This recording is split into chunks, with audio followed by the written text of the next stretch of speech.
أعوذ بالله من الشيطان الرجيم بسم الله الرحمن الرحيم الحمد لله والصلاة والسلام على رسول الله وبعد السلام عليكم ورحمة الله وبركاته құрметті жиналған қауым, құрметті жамағат. Алла субхана ва тағала бүгінгі жұма күнін баршамызға құтты берекелі етсін. Алла субхана ва тағала бүгінгі жасаған дұға тілектерімізді, хайр, ихсан, садақаларымызды қабыл етсін. Білеміз, жұма күні басқа күндерге ұқсамайды. Жұма бұл күндердің мырзасы. Пайғамбарымыз саллаллаху алейхи ва саллям хадисінде келеді, жұма күні бір уақыт бар, ол уақытта жасалған дұға тілектер қабыл болады дейді. Және де пайғамбарымызға көптеп салауат айтылатын күн жұма күні. Әрине әр уақытта айтылу керек, бірақ жұма күні көбірек айту керек екен, құрметті ағайын. Өйткені бұл күні Алла субхана ва тағала ерекшелеген күндердің бірі. Өздеріңізбен жаңа жолығып кездесіп отырғаныма Аллаға есеп шүкір деп айтамын. Алла субхана ва тағала әрқашанда осындай жиындарды немесе осындай тыныш заманда өмір сүруді бізге қиямет күнге дейін ұрпақтарымызға нәсіп етсін. Әрқашан мешіттеріміз толы болсын. Жалпы бұл мешіттің әдемілігі, мешіттің сұлулығы, бұл мешіттің ғимараттың әдемілігімен есептелмейді екен. Бұл мешіттің жамағатымен. Ал мешіттің жамағатының әдемілігі, құрметті ағайын, құрметті жамағат, бұл жамағаттың ауызбіршілік ынтымағымен екен. Егерде мешіт әдемі болып жамағаты болмаса, ол да сән емес. Жамағаты болып тұр, жамағаттың ауызбіршілігі болмаса, ол да сән емес. Мынау пайғамбарымыз саллаллаху алейхи ва саллям мешітіне қарайтын болсақ, пайғамбарымыздың мешіті пайғамбарымыздың заманында әдемі болған емес. Намаз оқыған кезде жауын болса, үстері жауын болатын, сәжде қылатын орындары лай болатын да. Алайда ол мешіт болды, бірақ ішінде жамағат болды. Жамағаттың ауызбіршілігі мықты болды да. Соның себебінен Алла тағала ол жерге береке берді. Нұрланған қала бүкіл әлемге дін сол жерден тарады, құрметті ағайындар.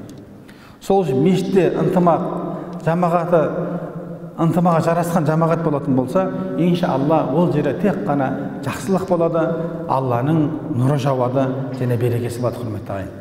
Бүгінгі жұманың тақырыбы, құрметті жамағат, бұл отан сүю. Отан сүю деген тақырып екен. Әрине бұл баршамызға керек тақырып.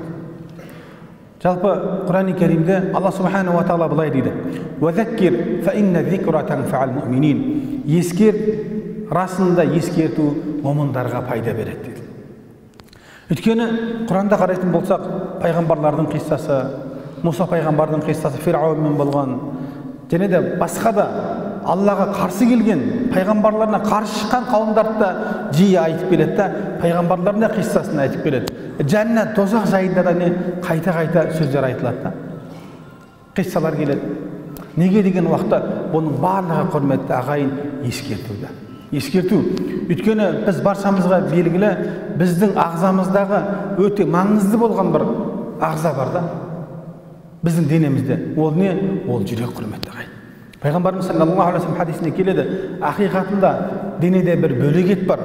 Сол бөлек дұрыс болса, дене дұрыс болады. Ол дұрыс болмаса, дене дұрыс болмайды. Ол жүрек дейді, көрдіңіздер ме?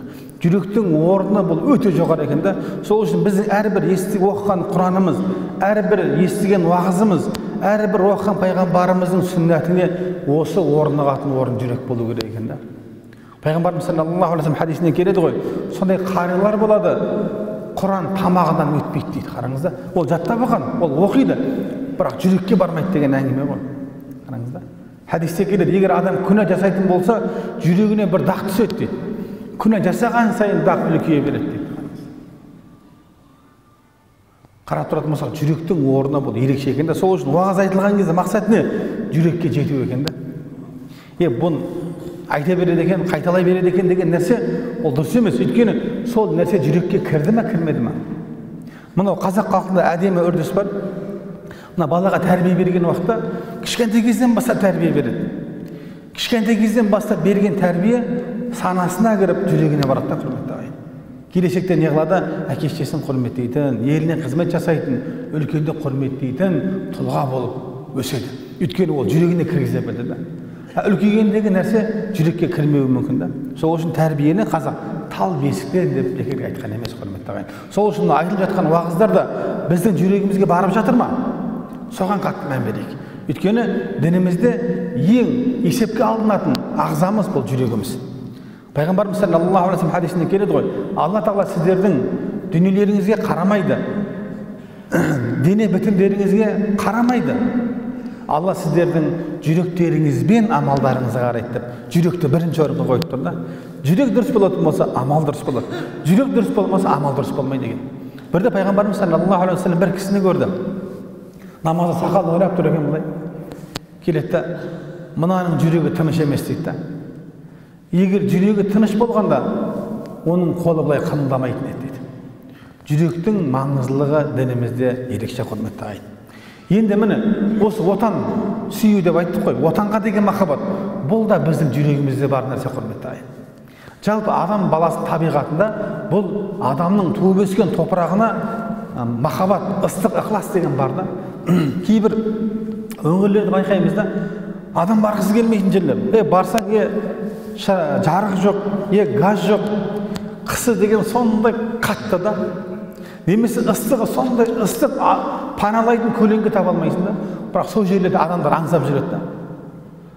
Мен Медине қаласында оқыдым, оқуда жүрген кезде. Сонда Африка елінде тұратын шәкірттер болатын, студенттер. Анау жаздың күні айтады да, ауылға қайтатын болдық, ыстықтан құтылатын болдық дейді. Медине қаласы ыстық, бәріміз білеміз, өте ыстық болады. Жазда ыстық, қысы салқын болады. Пайғамбарымыз саллаллаху алейхи вассалам хадисінде келеді, кім Мединенің ыстығы мен салқынына шыдайтын болса, жәннатта кепілдік беремін деген мағынада пайғамбарымыздың хадисі бар. Енді ана жерден қашады ғой, мен сұрайын да, сен қай жерде тұрасың өзі? Африка елін бәріміз білеміз. Паналайтын ағаштың өзі мүмкін бар шығар, бірақ көп емес та. Кондиционер деген мүлдем жоқ. Былай айдала. Несіне қызығады? Сөйтсек, оның жүрегінде еліне деген махаббаты бар екен да. Өйткені Алла субханаху ва тағала бұл махаббатты бізге, біз адам болып жаратылғаннан кейін бұны беріп қойғанда. Кейбір жігіттер дінде елге деген махаббат жоқ деп айтады дейді. Жоқ деген нәрсе қай жерде жазылған? Алла субханаху ва тағала бізге табиғатымызға берген кейбір махаббаттар бар да. Бұл отанға деген махаббат, ата-анаға деген махаббат, әкенің балаға деген махаббаты, ерлі зайыптылардың бір-біріне деген махаббаты, адамдарға деген махаббат. Бұл айтқан кезде табиғатқа деген, бұл адам табиғатында бар нәрселер. Бұл табиғат, махаббат пайғамбарымызда да болды да. Пайғамбарымыз саллаллаху алейхи вассалам Мекке қаласынан Медине қаласына көшті. Сахабалар да көшті, Алланың әмірі. Бірақ Медине қаласында індет бар еді. Меккеліктер, мединеліктерді адам екен деп есептемейтін алғашында. Өйткені олар ауру бар еді, әлсіз еді. Бұлар да сол жаққа барғаннан кейін не қылды? Мазасызданды. Бәрі Меккені сағынады. Туып өскен, кіндік қамы тамған жер. Көшелері, оның таулар ыстық болса да туып өскен жерді қиналады ғой. Сонда пайғамбарымыз былай дұға қылады. Қараңыздар да. О Раббым, Меккені қалай біз жақсы көрген болсақ, біз деп жатыр, мені біз деп жатыр. Сахабалардың да дұғаға қосып жатыр да. Медине қаласын бізге солай жақсы көрсет деп жатыр. Меккені қалай жақсы көрдік? Медине қаласын солай жақсы көрейік деп не қылды? Немесе Меккеден де қаттырақ жақсы көруді бізге нәсіп ет деп дұға етті да. Өйткені пайғамбар Меккеден шығып жатқанда Меккеге айтқан сөзі бар да. Мекке білеміз қала, ол естімейді былай айтқан уақытта біздің сөзбен келгенде. Бірақ Меккеге үндеп айтты да. Ей Мекке, жер бетінде сен мен үшін ең жақсы көретін орынсың деді. Қауымың тұрғылықты адамдарына айтып жатыр ғой. Мені сенен шығармағанда сенен басқа жерде тұрмас едім деп не қылды? Меккеге айтқан сөзі бар да. Бұл қаяқтан? Бұл жүректен шыққан сөз да. Өйткені махаббат керек. Пайғамбарымыз саллаллаху алейхи вассалам Медине қаласына барды. Неге дұға қылды білесіздер ме? Не үшін? Пайғамбарымыз саллаллаху алейхи вассалам Мединені жақсы көруді сұрады. Егер адам бір орынды жақсы көрмейтін болса, бірінші ол жерде тұра алмайды ол. Жақсы көрген жағына кетіп қалады. Екінші мәселе, ол елін жақсы көрмейтін болса, ол жерге ол қызмет жасай алмайды. Ол орынның келешегін ойламайды. Барынша не қылады, ол жерден кеткісі келіп тұрады. Сол үшін пайғамбарымыз не қылды? Медине қаласын жақсы көруді сұрады да.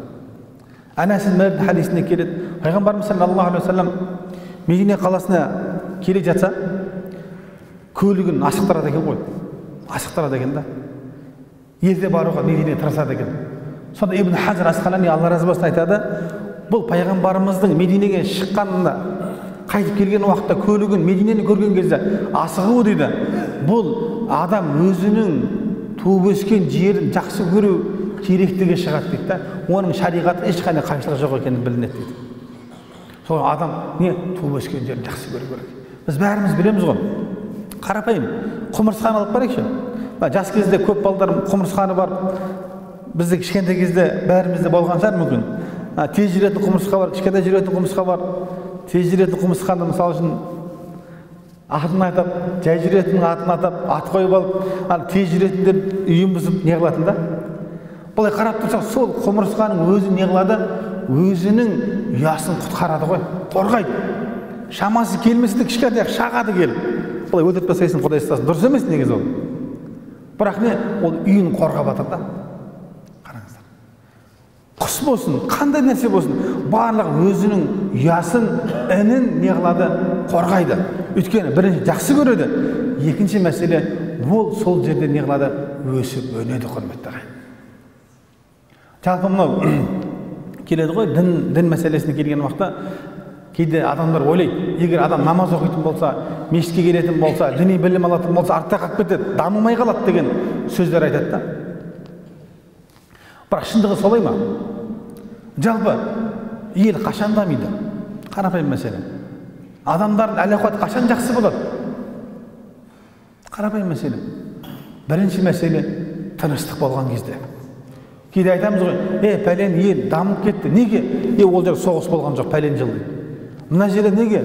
Жаңағыдай дамымады. Өйткені ол жерде қырғын, айқай, береке жоқ дейді. Қазақтың сөзі бар ғой, бір күн ұрыс болған үйде 40 күн береке болмайды дейді. Қараңыз, қандай дана сөз да? Бір күн ұрыс болған үйде 40 күн береке. Қараңыз, не қылады? Дініміз тыныштықты қалайды екен да, даму тыныштықтың үстінде болады екен да. Екінші мәселе, даму және қашан болады деген кезде, адамдар өз ара бір-біріне жәрдемдескен кезде не қылады екен? Даму болады, құрметті ағайын. Бір-бірін тартып, бір-біріне көмектесіп, бір-бірінің мұң-мұқтажын өтеген кезде даму болады екен да. Дініміз соны қалайды ғой. Бейқарың Алла Тағала Құран Кәрімде былай дейді: "Уала туфсиду фил арди бa'да ислахиha."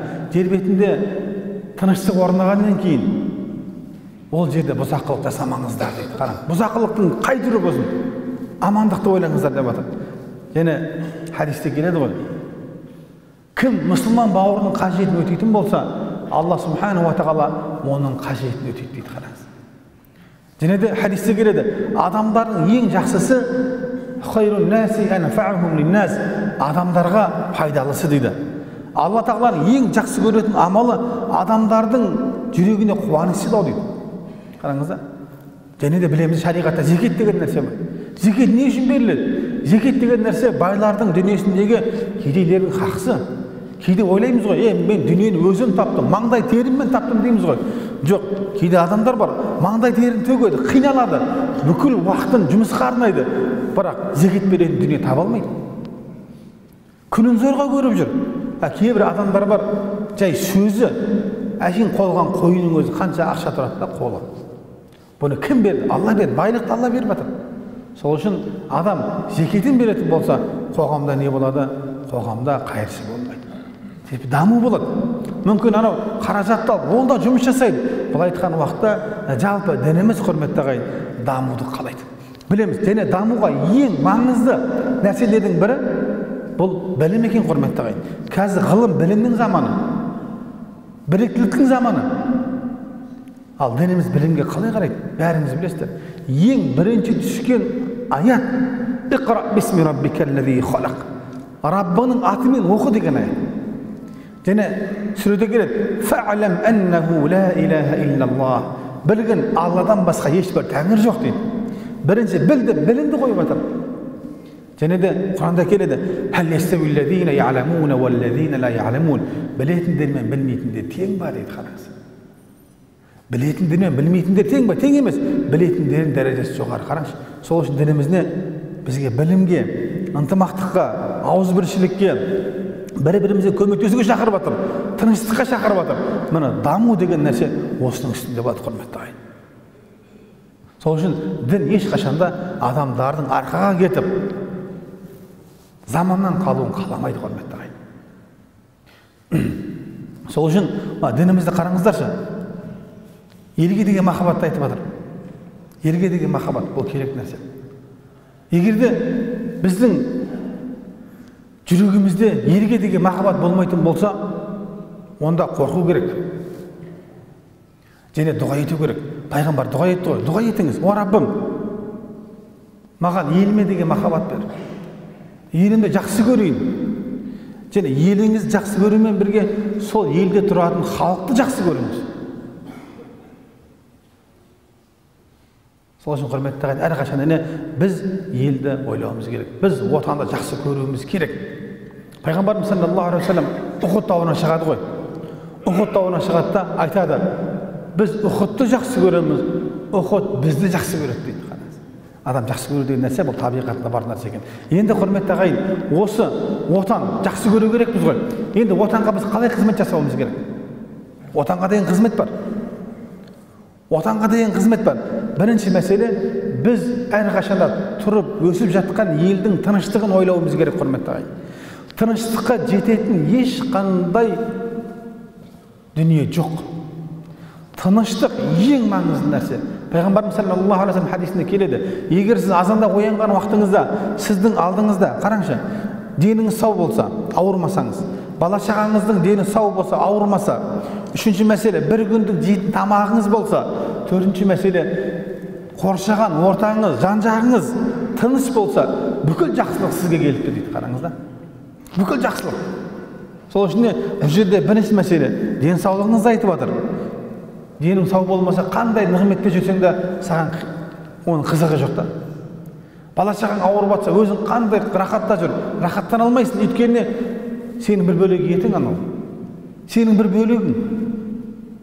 Қандай ішіп жемің болсын, қандай бәрі болсын да, bara қоршаған ортаң тыныш болмасынша тамақ өтпейді. Сол үшін құрметті ағайын, ең бірінші мәселе, біз әрқашанда елдің тыныштығын, ынтымағын біз ойлауымыз керек. Бұл біздің мұсылмандықта, азаматтықта міндетіміз, құрметті ағайын. Қазақ бағана сөзін қараңыздаршы: бір күн ұрыс болған үйде 40 күн береке болмайды дейді. Бір күн ұрыс болған жерде 40 күн береке болмайды. Ал енді біз айттық қой, тыныштығын ойлау керек деп айттық қой. Енді не керек деген уақытта, құрметті ағайын, ең бірінші біз дұрыс білім алуымыз керек. Дұрыс білім алуымыз керек. Тәрбие қайдан шығады? Тәрбие білімнен шығады, құрметті ағайын. Тәрбие білімнен шығады.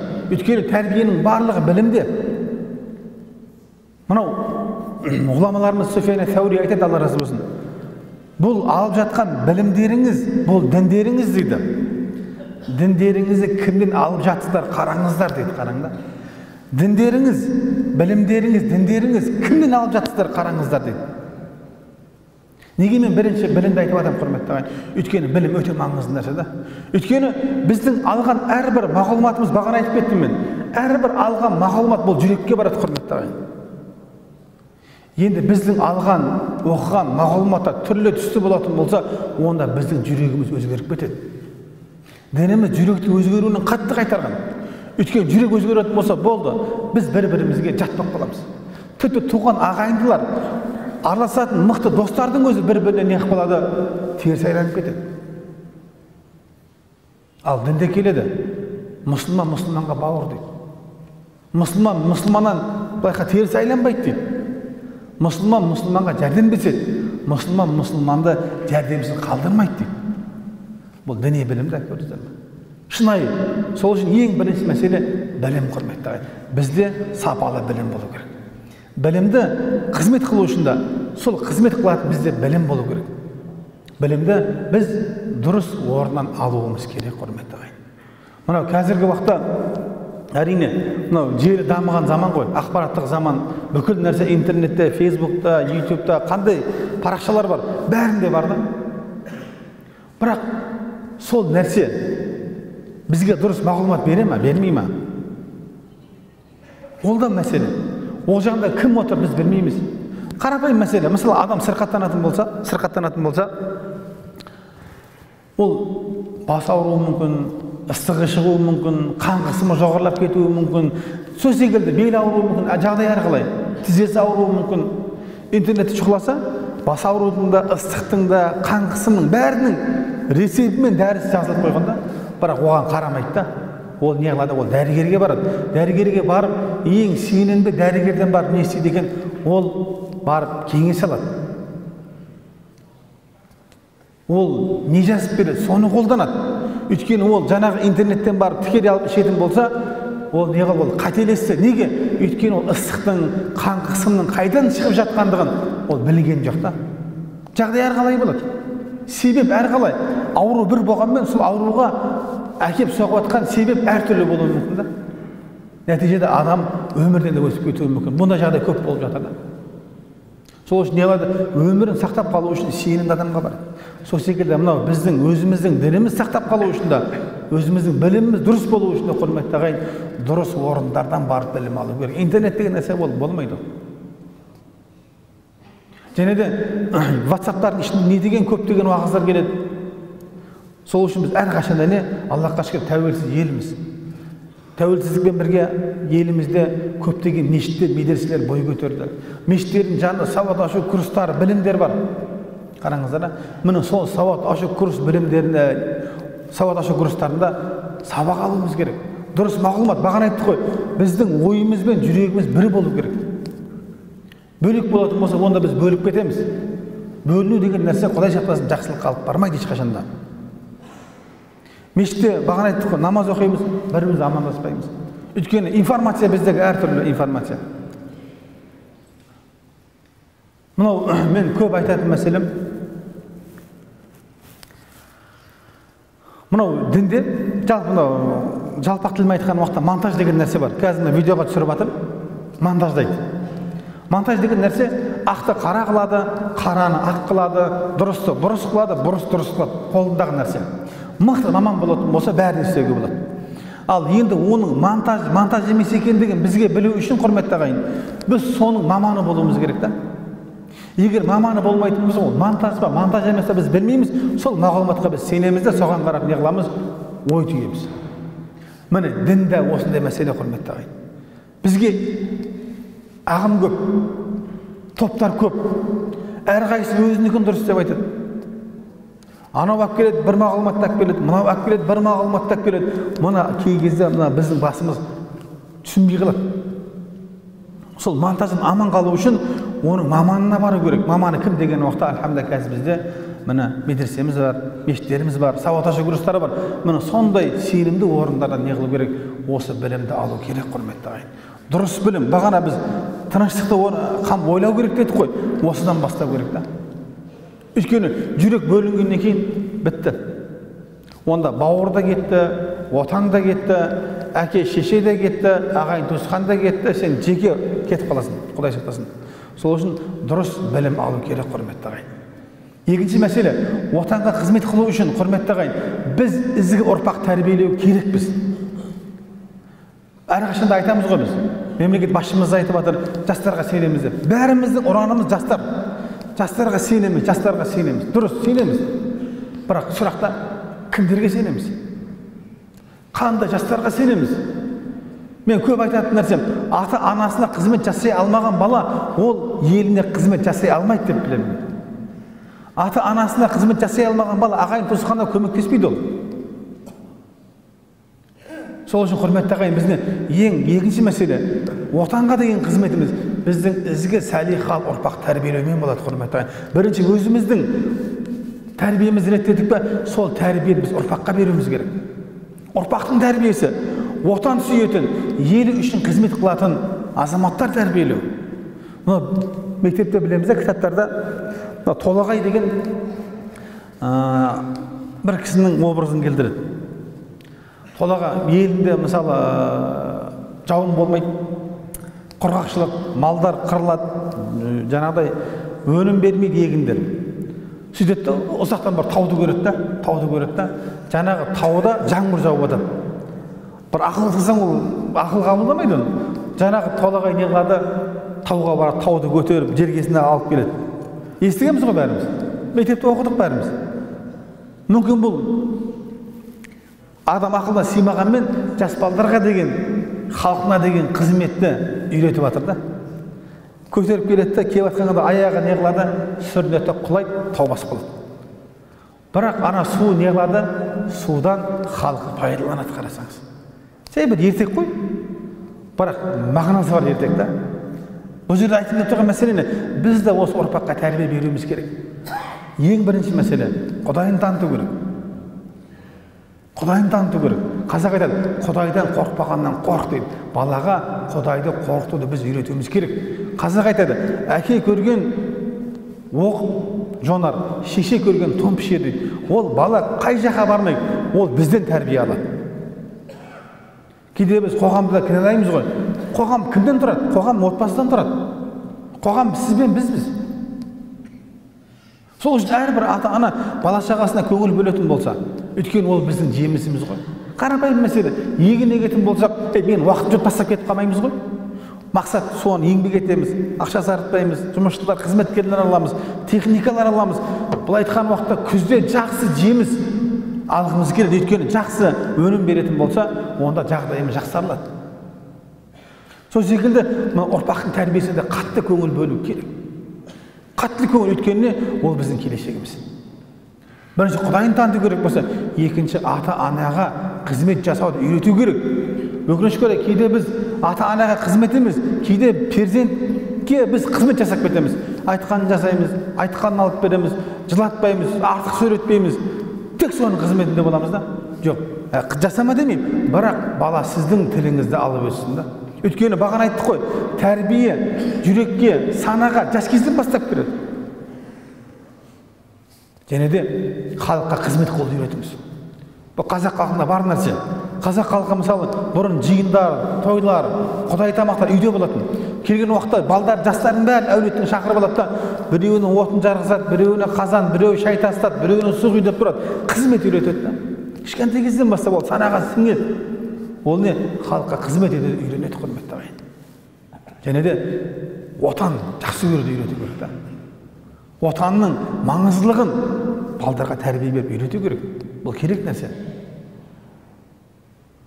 Мынау кейде біз қазір қазақтың тарихын бәріміз білеміз. Қазақтың тарихы терең. Қазір сөз бастасақ 1000 жылға шейін кетіп қаламыз. Оғын сақ кете береміз. Тарихымыз терең қазақ халқының. Тарихты айтамыз. Бізде маңдай батырлар болған. Кейде айтамыз ғой, қазақ халқы сондай мейман күтетін мейманжай халық, қонақжай халық. Қонақ келсе бір жаңағы жылқысын сойып беретін халық. Қазақ халқы тәрбиеге қатты тұрған халық. Қазақ халқы қыз баласының тәрбиесіне қатты қараған. Қызды қырық үйден қала берсе қарақұлдан дейді деп айтқан. Бәрін айтамыз да, тілімізде бәрі бар. Бірақ біз сол қазақ халқының ұрпағы емеспіз бе? Солай жасады. Неге біз ұрпаққа соны көрсетпейміз? Неге сол тәрбиені біз ұрпаққа бермейміз? Олар ел үшін қызмет жасады. Айтамыз да, білектің күші найзаның ұшы деп айтамыз. Ата-бабаларымыз. Олар еңбек етті. Сол заман соны талап етті. Бірақ біздің заманда не? Біздің заманда өзіміздің еңбегімізбен дұрыс, сапалы білім алып, қызмет жасау. Екінші мәселе ізгі ұрпақ тәрбиелеу, құрметті ағайын. Және де елге қызмет жасаудың және бір мәселесі, құрметті ағайын, бұл біздің бірлігіміз. Қазақ айтады, бірлік болмай, тірлік болмайды дейді. Кім айтады ғой? Ахмет Байтұрсынов атамыз айтады. Күшті болу үшін бірлік керек дейді. Күшті болу үшін бірлік керек дейді. Қазақ айтады, төртеу түгел болса төбедегі келеді, алтау ала болса ауыздағы кетеді дейді. Сол үшін ынтымақ керек, бірлік керек. Алла субханаһу ва тағала Құран-ы Кәрімде былай дейді. وَاعْتَصِمُوا بِحَبْلِ اللَّهِ جَمِيعًا وَلَا تَفَرَّقُوا. Алланың жібінен бекем ұстаңыздар, топ-топқа бөлінбеңіздер дейді, қараңыз. Және хадисте келеді, мұсылмандар дейді, бір-біріне бауырмашылықта, мейірде, қарым-қатынаста бір дене секілді дейді. Бір дене секілді. Егер де бір жері мазасызданатын болса, бүкіл денесін ыстықпен жаңағы сергек шақырады, басады дейді.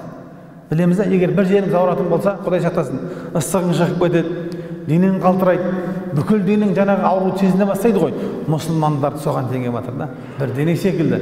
Бұл не? Жанашырлықта, бауырмашылықта, қарым-қатынаста да. Бір дене секілді. Былай айтқанда, тұтас бір адам сияқты да. Адамның қолы жоқ болса қалай болады? Құдай сақтасын. Бір ағзасы кем болса, Құдай сақтасын. Алла бәріміздің деніміз сау болсын. Бірақ мысалды қараңыз, діннің мысалында. Бір дене секілді. Мұсылмандар мұсылманға бауыр дейді.